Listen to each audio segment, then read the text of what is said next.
Môžeme pokračovať ďalšou prezentáciou. Vítam vás na prezentácii. Moje meno je Marek Šafárik a chcel by som vám porozprávať o technológiách Firebase a Redux. Začal by som Firebaseom. Firebase je cloudová databáza, umožňujúca synchronizáciu dát medzi viacerými klientami v reálnom čase. V podstate, keď máme viacero klientov, nemusia to byť len povedzme JavaScriptové aplikácie, ale môže to byť Android aplikácie, iOS, a chceme im umožniť nejakú jednoduchú synchronizáciu dát, tak na to môžeme práve využiť Firebase. Firebase ponúka defaultne knižnice pre iOS, Android, JavaScriptovú knižnicu, ale ponúka tiež REST API, takže nie je problém ho využiť prakticky v ľubovoľnom projekte. Inštalácia Firebase je jednoduchá. Keď používame npm, tak stačí dať npm install Firebase a Firebase sa nám pridá do projektu, uloží sa do package.json a môžeme ho hneď využívať. Zadefinujeme si var, Firebase sa rekladneme ho a môžeme už reálne posielať dáta a prípadne počúvať na posielanie dát. Bez npm sa dá tiež využiť v čistom JavaScripte. Tam sa len inkludneme na stránku bežný JavaScript, môžeme využiť z CDN Firebase a aplikácia nám bude fungovať. Pripojenie do databázy sa robí jednoducho, stačí nám na to v podstate jeden riadok. Vytvoríme si nový objekt Firebase a v konštruktore zadefinujeme URL adresu, ktorá nám je pridelená pri vytvorení si projektu na stránke Firebaseu. Každá aplikácia má vlastnú adresu pripojenú, v ktorej sa nachádzajú jej dáta a cez ktorú vie k nim pristupovať. Pripojenie na Firebase prebieha cez WebSocket. Nevyužíva sa tam Ajax a nič podobné, ale priamo po zadefinovaní Firebaseu sa vytvorí nový socket a ten sa napojí priamo na server. Hlavne kvôli tomu je tam tá synchronizácia dát v reálnom čase, že nemusíme čekovať dáta každú chvíľu, že či nastala nejaká zmena, ale v podstate hneď nám dá server vedieť, že niečo sa zmenilo a máme na to reagovať. Firebase je NoSQL databáza. Dáta sú uložené ako JSON. Ich štruktúra nie je nejak definovaná. My si môžeme vlastne uložiť dáta v štruktúre, akej potrebujeme a ako budeme využívať. Synchronizácia dát prebieha cez udalosti. Keď jeden klient zmení dáta, vyvolá sa udalosť a táto udalosť je distribuovaná medzi všetkých pripojených klientov v tom reálnom čase, ktorí sú pripojení na Firebase. Ten jeden klient pošle teda na stránku Firebaseu informáciu o zmene dát, Firebase na to reaguje a pošle všetkým pripojeným klientom informáciu o tom, že dáta sa zmenili a treba na to reagovať. Akým spôsobom je riešené to odchytávanie udalostí? V podstate v projekte si len zadefinujeme novú udalosť. Definované udalosti je podobne ako v jQuery napríklad, čiže zavoláme .on a dáme názov udalosti a za tým funkciu, ktorá danú udalosť spracová. Typy udalosti vo Firebase sú value, child add, child removed, child changed a child moved. Prvá udalosť sa týka všeobecne dát. Keď zmeníme v tom našom podstrome JSONu nejaké dáta, tak sa vyvolá udalosť value. Ak ale naše dáta sú vo forme poľa, tak na to máme tie zvyšné 4 udalosti, aby sa s tým jednoduchšie pracovalo. To znamená, že keď pridáme nejaký nový prvok do poľa, vyvolá sa udalosť child add, keď zmážeme, tak removed, keď nejakým spôsobom upravíme daný prvok changed a keď presunieme medzi sebou prvky, tak sa vyvolá child moved. Funkcie pre zápis dát na stránku Firebaseu. Používa sa funkcia set, keď chceme priamo nastaviť do daného podstromu nejaké dáta. Ako parameter tejto funkcie sa zadefinuje JSON objekt, ktorý tam chceme nastaviť na danú pozíciu. A udalosť, táto funkcia, zavolanie tejto funkcie vlastne vyvolá udalosť value. Funkcia pre úpravu dát existujúcich je update. Tam je dobre poznamenať, že hlavný rozdiel medzi set a update je ten, že set nám prepíše všetky dáta, ktoré sa v tom úzle nachádzali predtým, kdežto v update si zadefinujeme, že ktoré hodnoty sa majú prepísať a ktoré majú ostať nezmenené.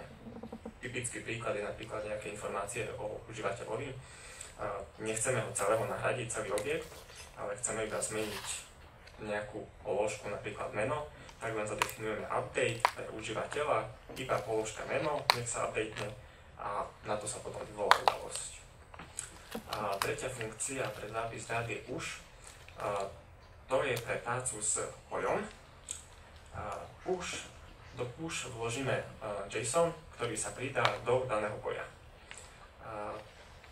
Táto funkcia vyvolá udalosť child add, takže dostaneme hneď informáciu o tom, že do poja pribudol nový prvok a môžeme udalosť nejakým spôsobom spracovať. Okrem toho máme ešte udalosť transaction. Táto udalosť, táto funkcia pre zápis dát je taká komplexnejšia, keď robíme nejaké komplexnejšie dotazy a chceme, aby boli vykonané naraz a nie nejak postupne, tak sa dá využiť transakcia. Mám pripravenú aj takú jednoduchú testovaciu aplikáciu, ukážkovú. Konkrétne som implementoval chat. Je to vlastne aplikácia bežiaca na Reacte a využívajúca Firebase pre výmenu dát medzi užívateľmi. Aplikáciu si otvorím.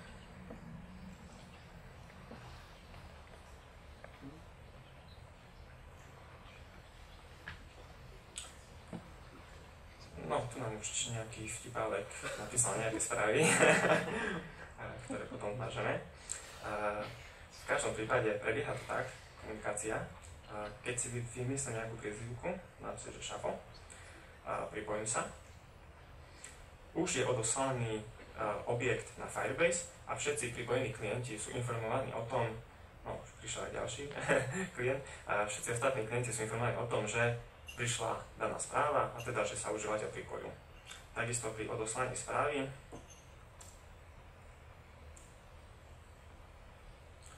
keď dáme testovací správu, to je jedno, všetkým klientom, ktorí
Firebase má na toto celkom pekné administračné rozhranie, kde si môžeme pozrieť dáta a štruktúru našej aplikácii.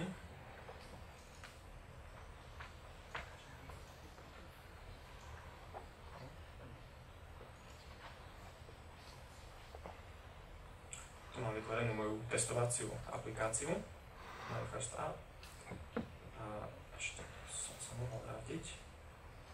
Tu si môžete všimnúť, že táto adresa, ktorá nám je pridelená, tá sa vlastne využíva pri pripojení na Firebase, ako som spomínal v predchádzajúcich slajdoch. Keď si otvoríme aplikáciu, tak uvidíme, tu je vlastne JSON, ktorý sa nachádza v našom úložisku. Štruktúru má je tam najskôr chat application, ten obsahuje messages a tu sú už reálne správy, ktoré sa posielajú na chat. Môžem prípadne skúsiť odoslať nejakú správu a takisto v reálnom čase uvidíme, že medzi dané správy pribudla ďalšia správa. Dáme nejakú ďalšiu správu, odošleme a vidíme, že dáta sa nám zmenili a dole nám pribudla daná správa. Štruktúru som si myslel jednoduchú, máme nejaký nick užívateľa, text správy, timestamp, kedy bola daná správa odoslaná, podľa toho potom sa zobrazuje dátum, teda respektíve čas vedia správy a nejaký typ. Say je odoslanie a tu nám pribúda nejaká ďalšia správa. Takže môžeme ešte vyskúšať si zmazanie všetkých správ. Keď zmažeme správy, momentálne nemám implementované v aplikácii odchytenie zmazania správy, takže neprejaví sa mi táto zmena hneď, ale až keď si stránku refreshnem, tak na to prídem. No už prichádzajú užívateľia.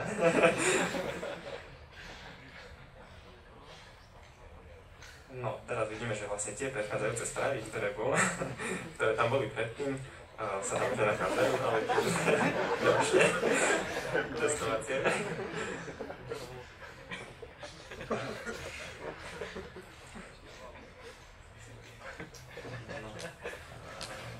Zapneme si debugovacie nástroje.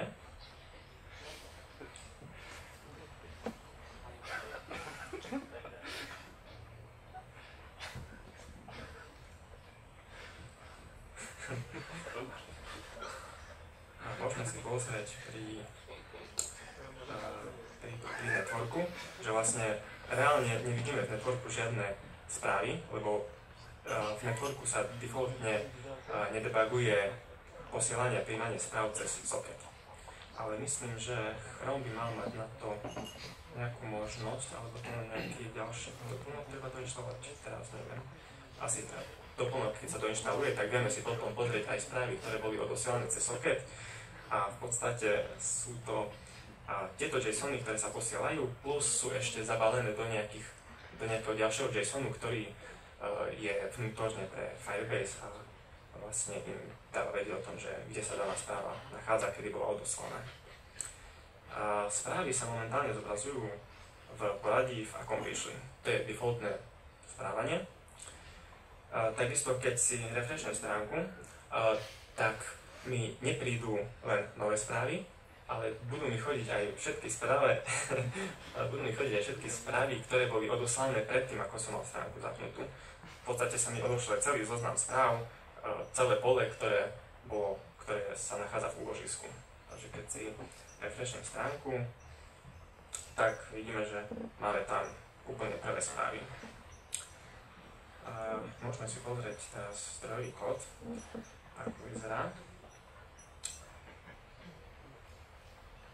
Čiže naša aplikácia sa skladá z 4 jednoduchých komponent. Hlavná komponenta je Chat App, ktorá vlastne spracúva udalosti a zároveň vykresľuje ostatné.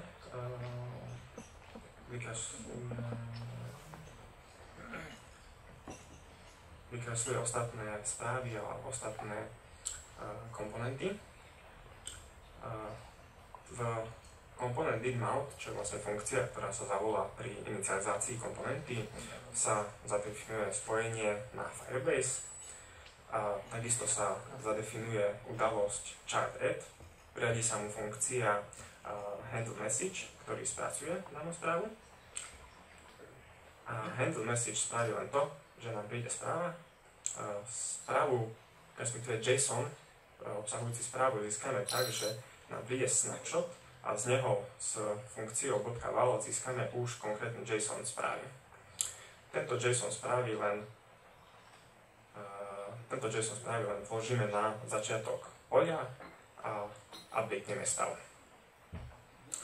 Takisto odoslanie správy, vytvorí sa na nový objekt JSON, nový objekt správy, zapíše sa nick, typ správy, zapíše sa aktuálny timestamp, text správy a cez funkciu push je odoslaný do Firebase. V state, v hodnote myDataF si pamätám referenciu na Firebase a tu potom využívam pre odoslanie správy. Takisto, keď sa prihlási užívateľ, tak spravím to isté, len zmením nick na hviezdičku a typ správy na join. Odoslanie to isté, len sa zmení na left.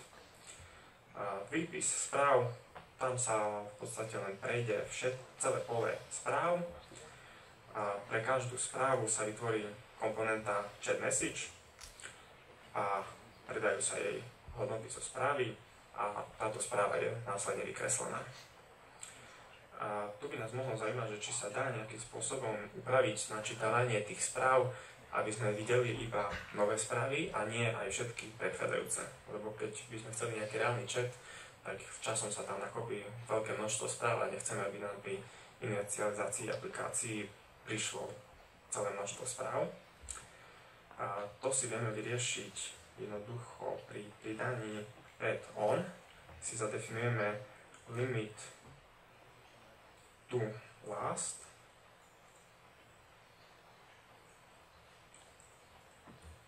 ktorý nám vlastne vytiahne len posledných x správ a tento počet sa definujeme ako parameter.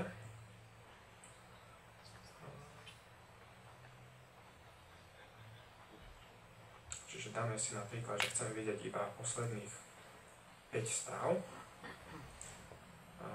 Uložíme.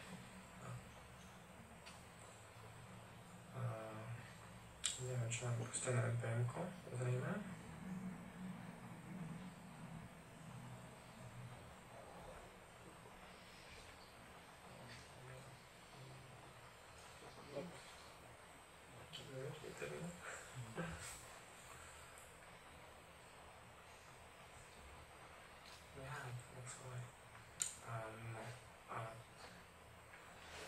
Beží, ale z npm-ko pre inú aplikáciu. Takže toto vypneme.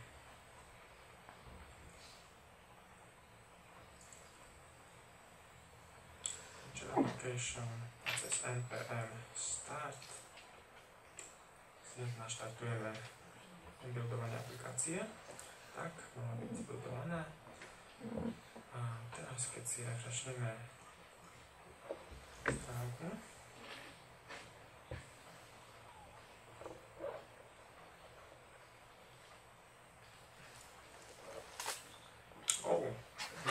nejaké veľmi zaujímavé znaky. No a vidíme, že to načítanie trvalo dosť dlho. Z toho dôvodu, že inak tu máme veľké množstvo správ, takže celá aplikácia je dosť spomalná. No až teraz sa nám refreshla. No ja by som asi premazal tie existujúce správy pre istotu. Dáme zmazať správy a refreshe tam už nebudú. No. A teraz, keď pošleme nejaké správy k situácii,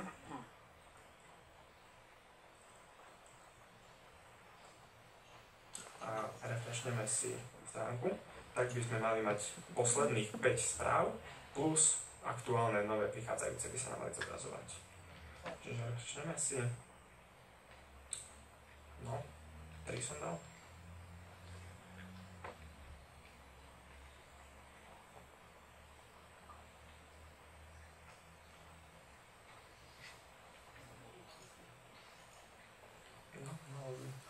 Skúsime nejakú dvojku, iba teraz správne si zobraziť.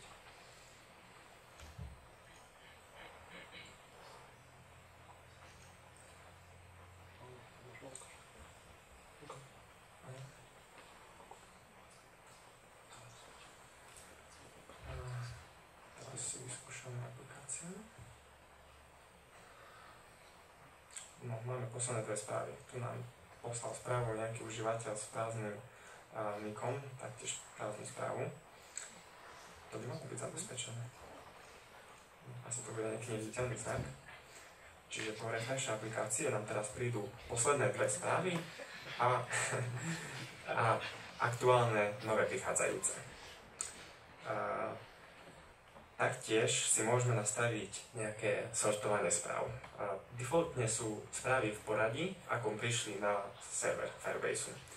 Keď si chceme ale zmeniť sortovanie a chceme si ich napríklad dať zoradiť podľa niku užívateľa, tak využijeme na tú funkciu sort by child, respektíve order. Myslím, že order by child. A ako vstupný parameter je podľa ktorého parametra, podľa ktorého z toho JSONu, podľa ktorej hodnoty budú správy zoradené. A keď si tam dáme napríklad nick, no, teraz musím priznať to, že ako napísať apostrof.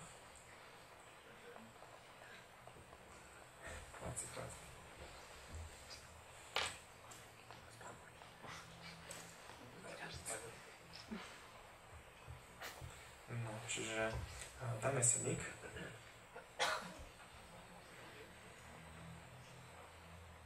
Uložíme. A teraz by mala mať aplikácia po refreše správy zoradené podľa niku užívateľa. Zase nám to takto spadne.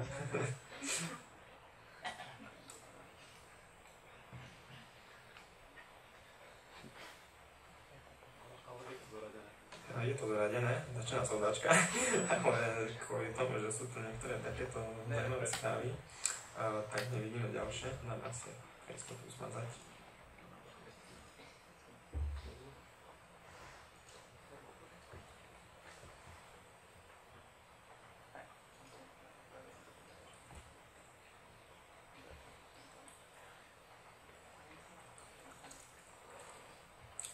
Začneme sa testovacú správu.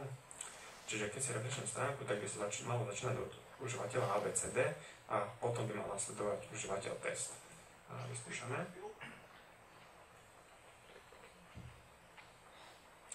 No, nejak nám to nefunguje.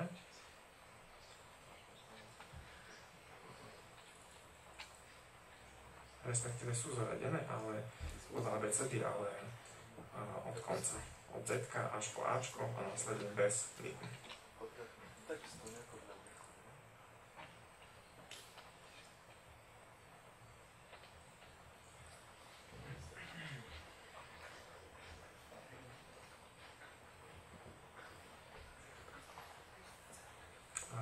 No, čiže máme vlastne zaradené, ale opačne nemáme pod ABCD od Ačka, ale začíname od Z a naopak. Čiže takýmto spôsobom si vieme zoradiť prichádzajúce dáta. Vieme si tam nastaviť aj nejaké ďalšie limitovanie, nejaké ďalšie vlastne vybratie správ, ktoré potrebujeme. V podstate vieme vytvoriť nejakú ibulónnu query, ako vieme pri databázach. Taká zaujímavosť pri Firebase je to, že vlastne on funguje aj keď nemáme pripojenie na internet. Keď sme bez pripojenia, tak Firebase si, no aj keď máme pripojenie, tak Firebase si všetky dáta ukladá do local storage.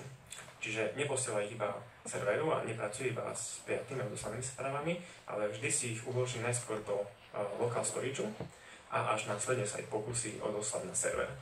Keď nemáme k dispozícii internetové pripojenie, aplikácia sa javí plne funkčná. Napíšeme nejakú správu, ona sa zobrazí, ako keby bola odoslaná a prijatá naspäť z Firebaseu, ale reálne odoslaná nie je a všetky eventy sa odošľú až v momente, keď máme k dispozícii internetové pripojenie.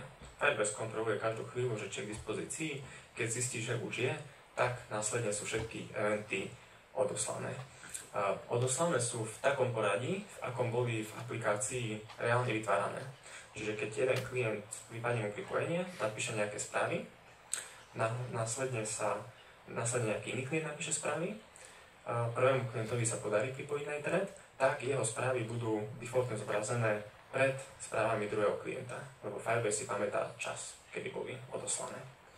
Takže vlastne takto je aplikácia, dalo by sa povedať, že plne funkčná aj bez internetového pripojenia. Neviem, či si to vieme vyskúšať, či vieme nejakým spôsobom vypnúť Wi-Fi a ukážeme si, že vlastne reálne dáta potom budú odoslané, keď zase budeme mať internetové pripojenie. Čiže skúsime sa na chvíľku odhlásiť.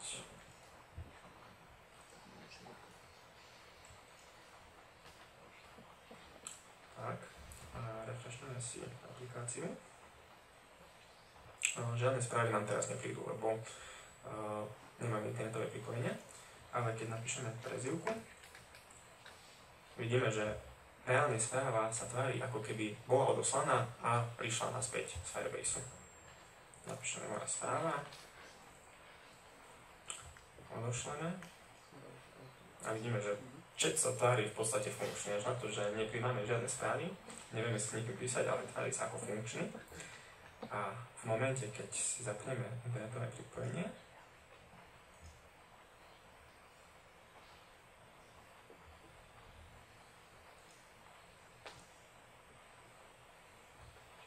tak po chvíľke by mala aplikácia prijať všetky správy. Vidíme, že sa nám vypísali. A teraz sa moje správy testovacie zobrazujú na spodku, lebo v aplikácii to má riešenie tak, že pri spracovaní udalosti prijatia správy sa daná správa priradí na začiatok poľa. Ale keď si refreshnem aplikáciu, tak uvidíme, že moje správy budú reálne sa nachádzať časovo tak, ako by mali byť.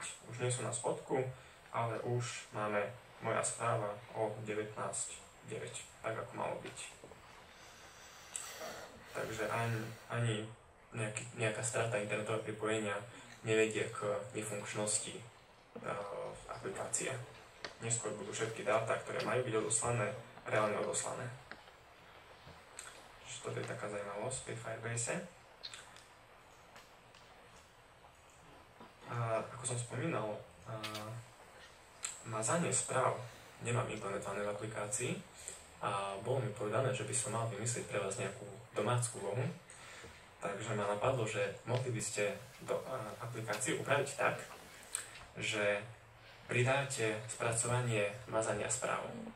A to znamená, že keď sa pripojí užívateľ napríklad Šafo a v zozname sa budú nachádzať správy od užívateľa Šafo, pri správe sa mu zobrazí ikona koša, po kliknutí sa správa zmaže, reálne sa zmaže aj z aplikácie a taktiež sa pošle do Firebase informácia o zmazaní a všetci pripojení klienti, ktorí sú na danom čete, dostanú informáciu o tom, že správa bola zmazaná a zmizne im zo zoznamu. Čiže toto by mohla byť taká zaujímavá domáca úloha. Zdrojové kódy budú všetky dostupné na GitHube, takže stačí si len forknúť repozitár, upraviť zdrojové kódy a poslať napríklad merge request a my už skontrolujeme, prípadne sa vyjadríme ku daným úpravám. Firebase, čo nám bolo spomenul, že dá sa používať zadarmo, ale má aj platené programy. Keď si otvorím stránku Firebase,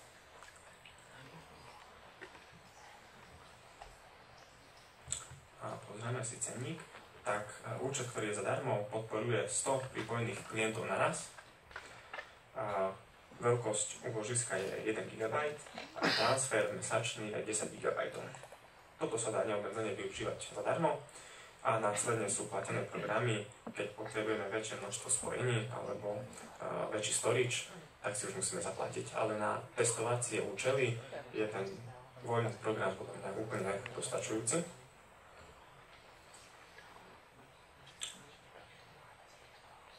Taktiež je tu celkom dobre popísaná dokumentácia ku Firebaseu, popísané jednotlivé metódy a tiež nejaké veci, čo sa týka security. Pri security si vieme nastaviť pre náš strom JSON-ovský, do ktorých štruktúr, do ktorých vznorení sa dá zapisovať, do ktorých sa nedá zapisovať, z ktorých sa dá iba čítať. Prípadne si vieme potom spraviť nejakú validáciu dát, lebo momentálne nemám žiadnu validáciu nastavenú, takže keď by niektorý klient poslal nevalidné dáta, mohlo by to v aplikácii spraviť problémy. A preto je vhodné doplniť potom nejaké validačné pravidlá a skontrolovať, že či dáta majú reálne takú štruktúru, akú majú mať. A tiež sa dajú v security nastaviť nejaké prihlasovacie tokeny, dá sa to prepojiť s prihlásením na Facebook, že posielať dáta do Firebase, respektíve upravovať dáta, budú vedieť iba klienti, ktorí sú prihlásení, ktorí majú nejakú znalosť kľúča. S takýmito vecami sa tam dá hrať a majú to celkom dobre vymyslené.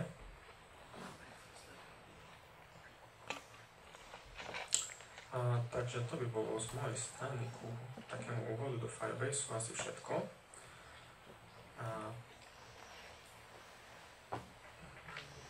Prezentáciu. A môžeme pokračovať technológiou Redux. Čo je vlastne Redux? Redux je spôsob ukladania dát, úložiska pre náš stav aplikácie v našej reaktovskej aplikácii. Keď Laci dával úvod do Reactu, tak spomenul, že každá komponenta má nejaký svoj stav, kde si drží nejaké svoje dáta, vie si ich upravovať, prípadne posielať nejakým ďalším komponentám. A Redux to vlastne upravuje tak, že celá aplikácia, celý stav aplikácie sa nachádza v jednom centrálnom stave. A to znamená, že presne vieme, že kde sa dáta nachádzajú. Nemôže si komponenta len tak upravovať svoje dáta, prípadne z komponenta upravovať stav nejakej inej komponente. Takže základné princípy, na ktorých Redux stojí, sú vlastne, že celý stav aplikácie a všetkých komponent je uložený v jednom strome, v jednom spoločnom úložisku. Toto úložisko je nemenné, nedá sa zmeniť. Jediná možnosť, ako ho zmeniť, je spustiť akciu. O tom hovorí vlastne druhý princíp, že aplikácia, komponenty nevedia zmeniť stav, môžu ho požiadať o zmenu stavu tým, že vlastne spustia akciu. Následne máme v aplikácii implementované tzv. Redukčné funkcie, ktoré spracovajú akcie a menia stav aplikácie. Redukčná funkcia je tzv. Čistá funkcia. To znamená, že na ako jej parametre prídu aktuálny stav aplikácie a akcia, ktorá sa má vykonať. Výstupom redukčnej funkcie je nový stav, ktorý sa nastaví pre aplikáciu. Týmto pádom vlastne vieme presne definovať, že ako sa majú dáta upravovať. Vieme, že žiadna komponenta ich nemôže nijak inak upravovať a jediná cesta je vlastne spustiť akciu. Máme teda tú zmenu dát a naše dáta pod dobrou kontrolou. Čiže parameter redukčnej funkcie je aktuálny stav a akcia na spracovanie. Akcia je vlastne iba JSON objekt, jeho povinný atribút, parameter je typ akcie a môže obsahovať ďalšie voliteľné parametre, na základe ktorých sa redukčná funkcia rozhodne, akým spôsobom stav upraviť. Výstupom je nový stav aplikácie. Tiež som si pripravil nejakú jednoduchú aplikáciu, ktorá už ale nie je zdieľaná na internete. Čiže máme nejaký katalóg, konkrétne som si to nazval, že katalóg filmov. Ja si to spustím.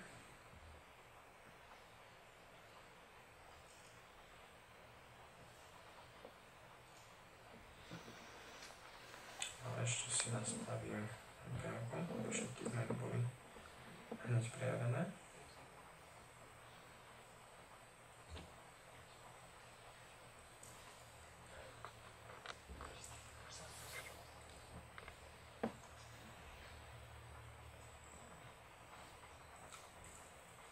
Cez npm start sa počúva na súboroch aplikácie a keď dojde k nejakej zmene, okamžite je aplikácia zbuildovaná a hneď vidíme vlastne výsledok. Takže táto aplikácia má jeden centrálny stav, ktorý je vlastne katalóg a nachádza sa tam nejaký zoznam filmov. Ďalej máme nejaký jednoduchý formulár, kde si môžeme pridať film. Pridanie filmov prebieha cez akciu. Taktiež je možné mazať filmy, to je ďalšia samostatná akcia a následne ešte možnosť pri filme zvoliť, že či už bol videný alebo nie. keď sa pozrieme do strojových kódov aplikácie,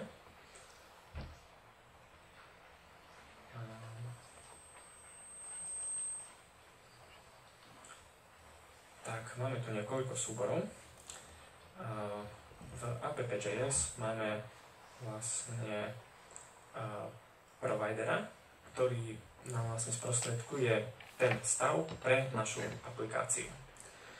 Ďalej tam máme vykreslenie do elementu root. Nejaký počiatočný stav máme zadefinovaný, čiže počiatočný stav obsahuje katalóg, katalóg obsahuje movies a to je prázdny zoznam. Úložisko pre naše dáta. Máme tu zadefinovaných reducerov, to sú vlastne naše redukčné funkcie, ktoré spracovávajú udalosti a respektíve upravujú stav aplikácie.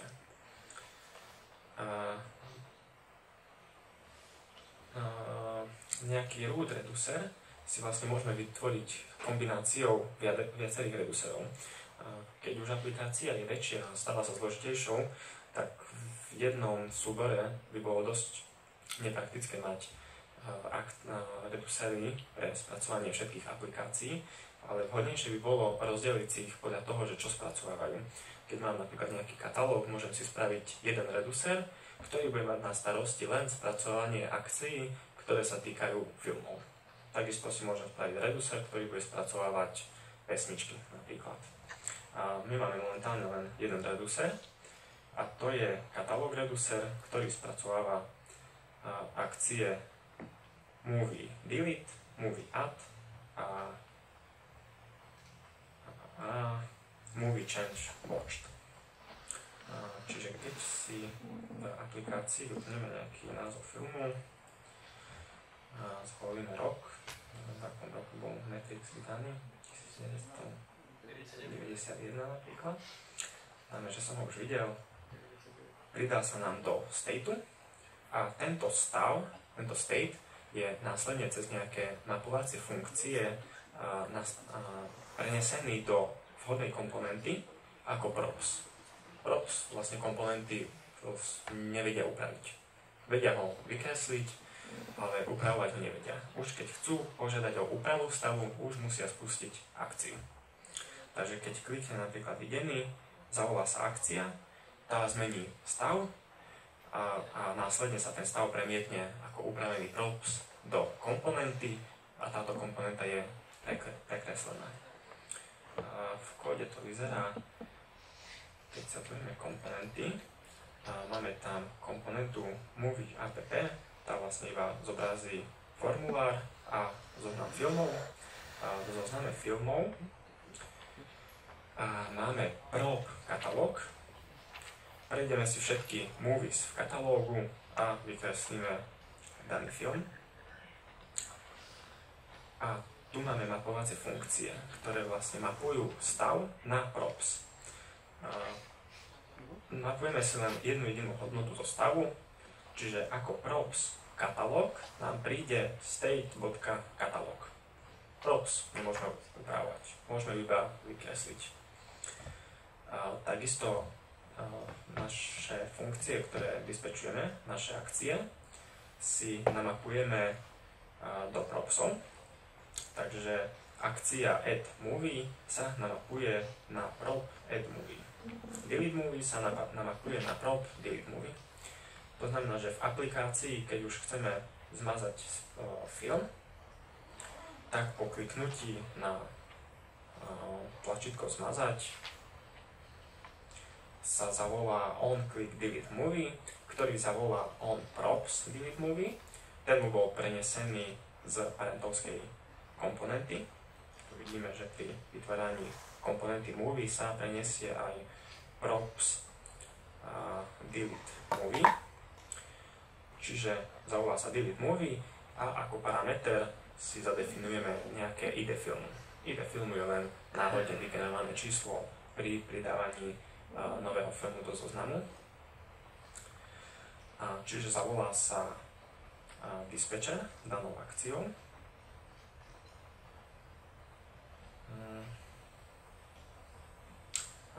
Názov akcie je Delete Movie. Tu si môžeme pozrieť akciu. Delete Movie očakáva ako parameter Movie ID a dispečne nám, toto je vlastne objekt akcie, ktorý sa reálne spracúva v reduceri. Čiže typ má nejakú konštantu Movie Delete a okrem toho má ešte dodatočnú hodnotu Movie ID, aby sme vedeli, z ktorého ktorý film vlastne máme zo zoznamu zvázať. A zmena stavu sa deje v reduceri. Čiže tu máme v reduceri, je to, ako vidíme, funkcia, ktorá má dva parametre. Jeden je aktuálny stav aplikácie, druhým parametrom je vykonávaná akcia.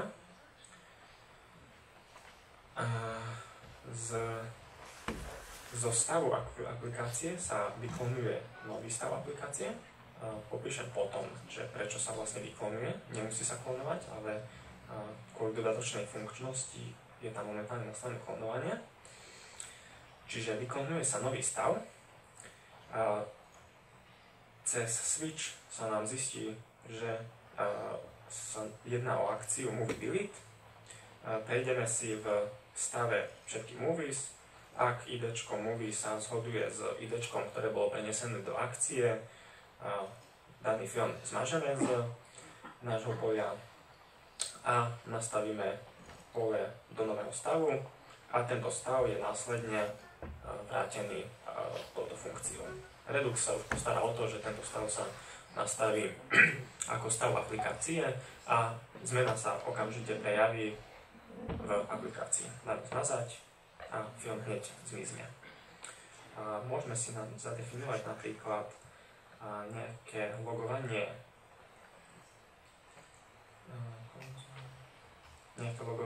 udalosti, aby sme videli, že ako sa vlastne vykonávajú.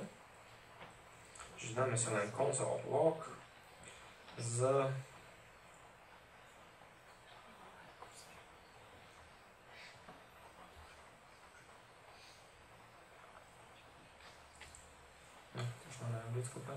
Čiže dáme si console log pre danú akciu. Console log action. Súbor uložíme. Vybudoval sa nám nový JavaScript. A teraz, keď si zobrazíme konzolu,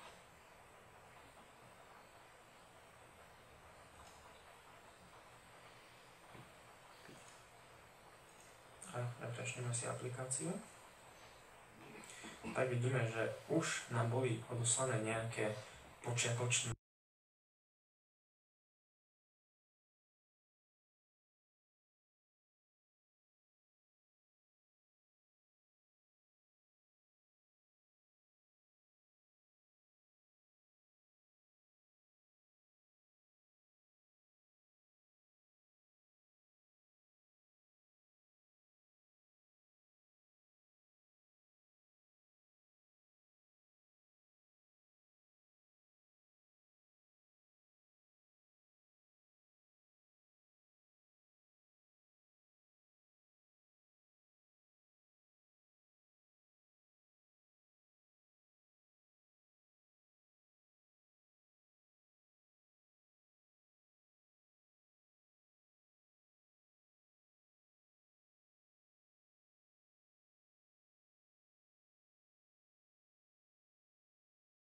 takto máme vlastne, keď si dáme logovať všetky akcie, máme dokonalý prehľad o tom, že čo sa v aplikácii deje. Vieme, že žiadna komponenta neupravuje stav nejakej inej komponenty, respektíve nepristupuje priamo ku stavu, ale všetko ide cez akcie. A to, že vlastne sa celý stav nachádza na jednom centrálnom mieste, a nám potom umožňuje nejaké dodatočné featurky si pridať do našej aplikácie. Napríklad si môžeme spraviť to, že si zadefinujeme nejaké pole, do ktorého si budeme vždy ukladať aktuálny stav aplikácie. Vykoná sa akcia, my si do neho pridáme aktuálny stav. Vykoná sa nejaká iná akcia, zase si pridáme do poľa aktuálny stav. A prechádzaním medzi týmito existujúcimi bývalými stavmi aplikácie vlastne vieme nasimulovať funkciu vrátiť sa späť v aplikácii. Toto mám zadefinované v aplikácii na tlačítku späť, respektíve ďalej. Môžeme si to ukázať, keď si pridám nejaké testovacie filmy.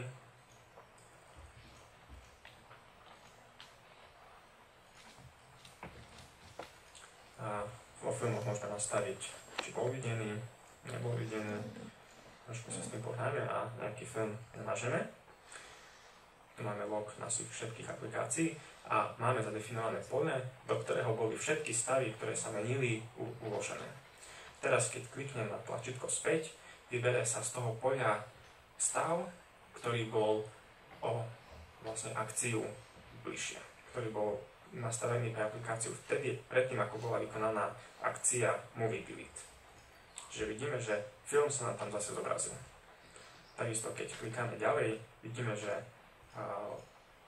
vracajú sa všetky akcie, ktoré boli vykonané, až sa dostaneme do nejakého úplne pôvodného stavu, kedy sa ešte nenachádzali žiadne filmy. Takisto sa môžeme vrátiť ďalej do aplikácie, keďže všetky stavy sú naďalej uložené v poli.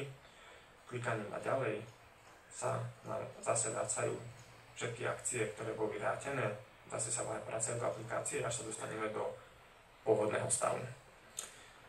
Toto je implementované v Reduceri. Máme tu máme tu premenu state history, čo je prázdne pole. A do tejto premennej sa, ak je zadefinovaný new state, tak sa do nej iba pušne nový stav, ktorý je pripravený. A nastaví sa nejaký index aktuálneho stavu o jedno vyššie. Takisto mám zadefinované dve akcie, state back, ktorá vlastne vracia späť aktuálny stav, a state next, ktorá aktuálny stav posúva dopredu, ak sa tam nejaký nachádzal.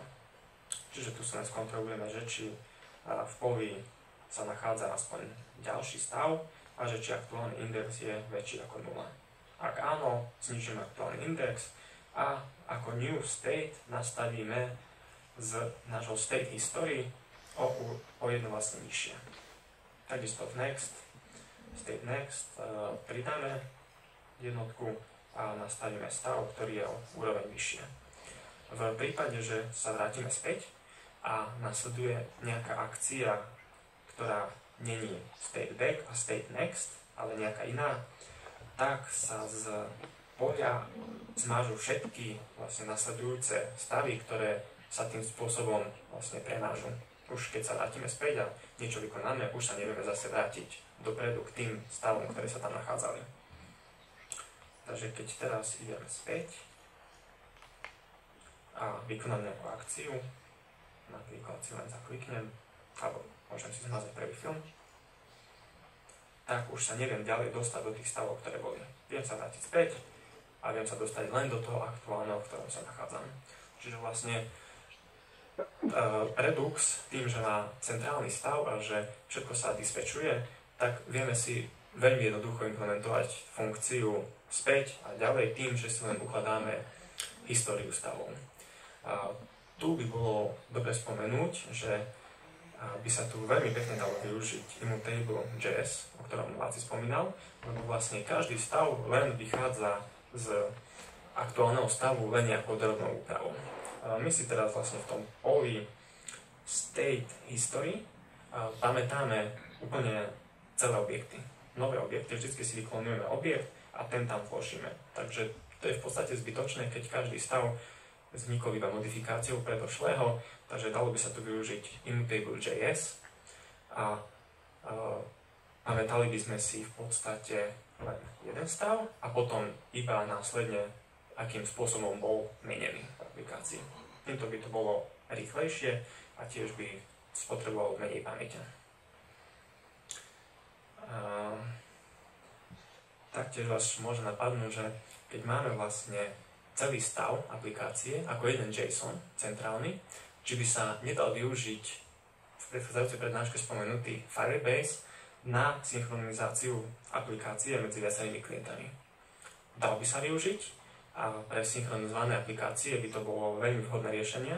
Stačilo by len zadefinovať, že Pri zmene stavu by sa aktuálny stav odoslal na Firebase a doplniť spracovanie, že keď nám z Firebaseu príde informácia o tom, že bol stav zmenený, tento stav by sa nastavil ako aktuálny. Takto by sme mali pre viacerých klientov synchronizovanú aplikáciu, kde každá zmena by sa prejavila v každom ostatnom kliente a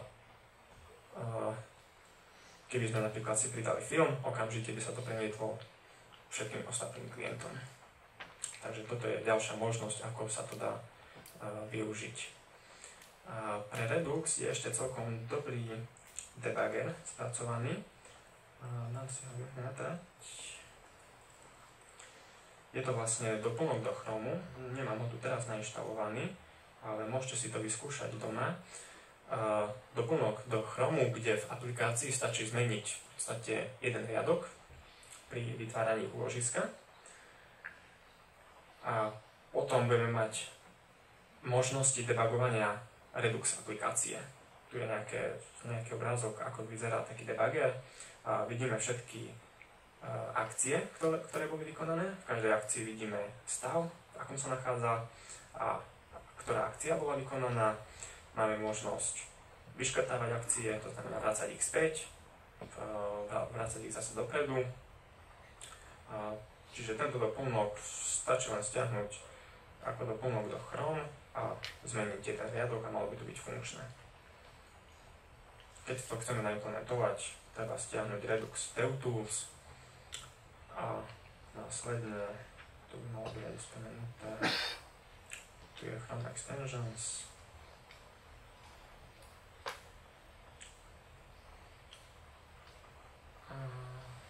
Tu je spomenuté, že stačí zmeniť jeden riadok kodu bez, respektíve trošku som vás zaviedol, keď som povedal, že treba implementovať Redux DevTools. Redux DevTools, keď implementujeme, tak vtedy nemusíme využívať Chrome Extension.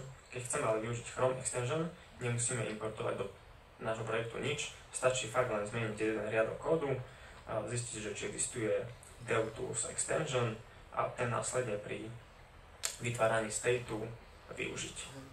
Ten sa pridá do našej aplikácie a doplnok už bude vedieť komunikovať s aplikáciou. Čiže takýmto spôsobom sa dá celkom pekne následne debugovať aplikácia.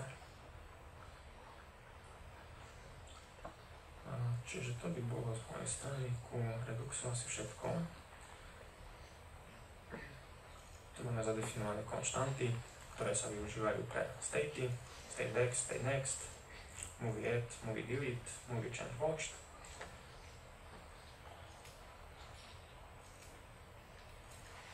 Akcie, a to je asi, a tu máme ešte formulár pre pridanie filmu, tam sa len získa, z inputov sa získajú hodnoty, vytvorí sa objekt filmu, ako idečko sa zadefinuje nejaké náhodné číslo. Samozrejme, nie je to veľmi bezpečné, lebo mohli by vzniknúť viacero filmov s rovnakým idečkom, ale pre naše testovacie účely sa to dá použiť. A následne sa zavolá props add movie a do propsu, keď si pozrieme mapovacie funkcie, do propsu add movie sa nastaví akcia add movie.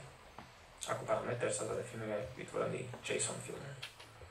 Čiže jednoduchá aplikácia, dá sa tam veľmi pekne implementovať funkcia späť, dopredu, dalo by sa tam veľmi pekne pridať potom synchronizácia cez Firebase a pár riadkami kódu vieme docieliť fakt zaujímavé veci v aplikácii. Čiže to by bolo z mojej strany asi ku Reduxu a ku Firebaseu všetko. Dúfam, že sa vám prezentácia páčila, ako aj prezentované technológie.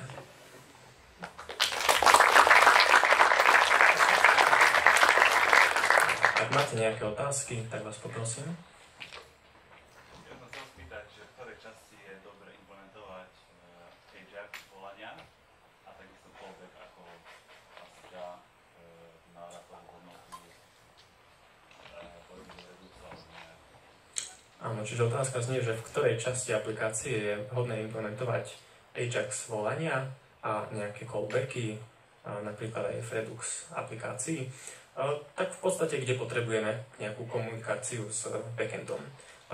Táto komunikácia tam ani nemusí byť, keď si vystačíme napríklad cez Firebase, že chceme nejakú synchronizáciu v reálnom čase, tak nám tam netreba vôbec implementovať Ajax.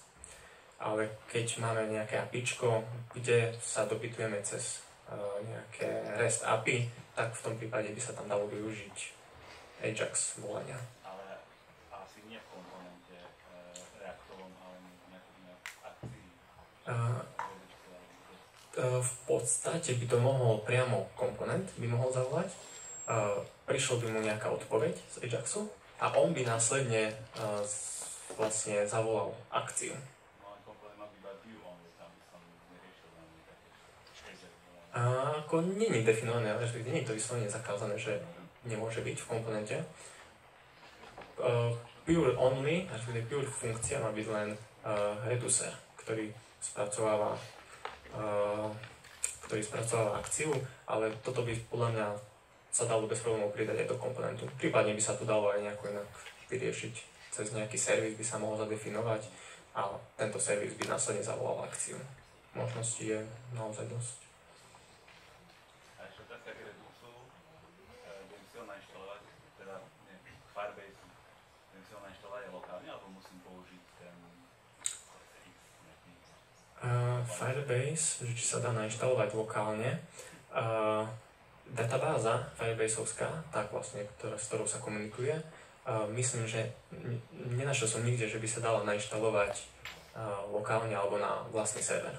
Vždy ide komunikácia cez servery Firebaseu. Čiže možno áno, ale nenašiel som nikde o tom zmienku. Áno, poprosím ďalšiu otázku. Ja nemám takú otázku ako Radu, že ku Firebase existuje open sourceová alternatíva, ktorú si môžeš nainštalovať, volá sa Feeders.js. Čiže ku Firebaseu existuje open sourceová alternatíva, tu kolega hovorí, a volá sa Feeder.js. Feeders. Neviem, či to správne vyslovuje. Feeders. Takže nájdu sa aj nejaké alternatívy ku Firebaseu, ktoré je možné potom použiť lokálne. Ale tam je tá nevýhoda pri Firebaseu, že vlastne je otázka, že či im zveríme citlivé dáta, alebo iba nejaké dáta, v ktorých v prípade vyzradenia by sa nič nestalo. Napríklad nejaký chat je celkom vhodné implementovať cez Firebase, ale nejaké dáta o nákupoch alebo kreditných kartách by som tam určite neukladal. Alebo keď zmenia obchodné podmienky. Alebo...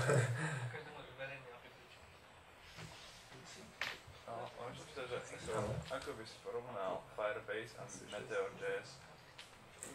V Meteor.js som momentálne zatiaľ nerobil, takže neviem to veľmi porovnať. Jedná sa o nejaké podobnú vec ako Firebase. Je to na real-time aplikácie. Real-time aplikácie. A to tiež je cez WebSocket. No, tých vlastne aplikácií, respektíve tých riešení, ktoré umožňujú reálnu komunikáciu, určite existuje viacero. Nie je Firebase jediný z nich, ale je to jedna z možných alternatív. Môžeme ešte taká otázka k tomu, že ešte nejaké ďalšie alternatívy, tak nejak by si nám vedel odporúčať okrem Firebase. Lebo Firebase je super, ale je dosť drahý. Tak to vezme 50 GB za mesiac za $50. Ono sa to nezdá, ale to sa ľahko spotrebuje a už je to potom iba drahšie. Neskúmal som nejaké alternatívy, zatiaľ som sa venoval iba čisto Firebaseu, ale tu kolegovia spomínali ten Feeders, takže to môže byť jedna z alternatív a keď sa dá aj lokálne na svojom serveri, tak nie sme potom limitovaní nejakým množstvom prenesených dát, čo sa týka nejakého plateného balíčku. Mongo je asi taká najviac používaná NoSQL databáza. V zásade, keď by sa Mongo skombinovalo s nejakým Socky.io, tak je možné zasieliť veľmi podobnú akciu alebo veľmi podobnú real-time komunikáciu. Tak je, ale najlepšia vec na Firebase je to, že si na svojom počítači niečo vytvoríš a sa to všetko synchronizuje v pozadí a zároveň máš offline databázu. A akože, to by sa dalo, to bolo milión programovania, ani to už majú spravené. Tam ešte pri Reduxe som zabudol spomenúť jednu vec. Redux nie je vyslovene naviazaný na React, dá sa použiť aj mimo Reactu. Dokonca dá sa použiť aj v čistej javascriptovej aplikácii, len to použitie už není až tak vhodné, ako keď ho použijeme s Reactom, ktorý vyslovene využíva ten stav aplikácie, to mapovanie na properties a lepšie to spolu komunikuje. Ale dá sa využiť aj s čistou javascriptovou aplikáciou. Mňa by zaujímalo ešte, či si nerozmýšľali písať ES6-kový React celkovo. Áno, rozmýšľali sme. Momentálne, ak máme rozpracované aplikácie vo firme, tak využívame len klasický JavaScript, ale keď už budeme robiť nejaké nové aplikácie, tak určite použijeme ES6. Na niektorých aplikáciách, ktoré sa programujú u nás vo firme, sa už využíva a myslím, že bude aj spomenuté v niektorých z nasledujúcich prednášok. Takže plánujeme aj my k tomu prejsť. TypeScript neplánujete? TypeScript zatiaľ nie. Plánujeme. Ale no, na niektorých projektoch sa už aj plánuje. Za pár mesiacov bude. Takže aj TypeScript sa využije. Prednáška o mesiac. Prednáška o tom bude o mesiac. Ak už nie sú žiadne ďalšie otázky, tak vám ďakujem za pozornosť.